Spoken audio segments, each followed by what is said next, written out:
Hey there, fellow anime aficionados! Welcome back to another episode of Stream It or Skip It, where we break down the latest and greatest in anime entertainment.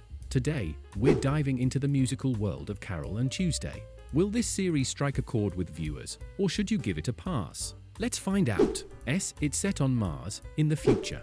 Meek, naive Tuesday, voice of Kana Akinos, singing voice by Selena, and climbs out the window of a mansion with her walking robot suitcase and guitar. She sneaks aboard a train to Alba City, sharing a car with a bunch of bleating goats.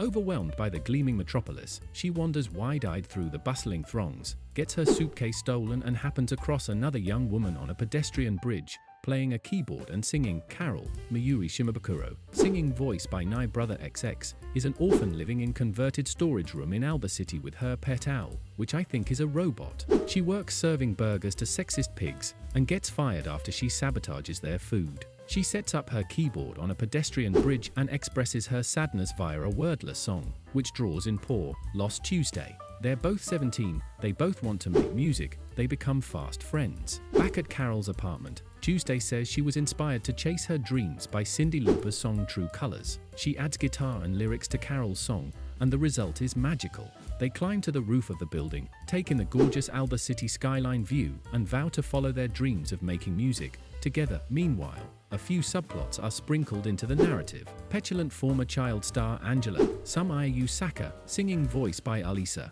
and her agent mother Dahlia, Kenyu Horiuchi, visit Dao Hiroshi Kamaya, a music producer who has thus far only generated hits via AI, but may be willing to take on a human client. Tuesday's mother Valerie, Tomoko Miyadera, expresses mild concern that she's run off and tells Spencer, Tokahiro Sakurai, Tuesday's preppy brother, to handle it. And in an Alba City bar, Gus, Akio Atsuka, who used to work in the music business, gets crocked and passes out on the floor. Our take. The idea of a rags to riches musical focusing on a couple of overly emo 17-year-olds is underwhelming on paper.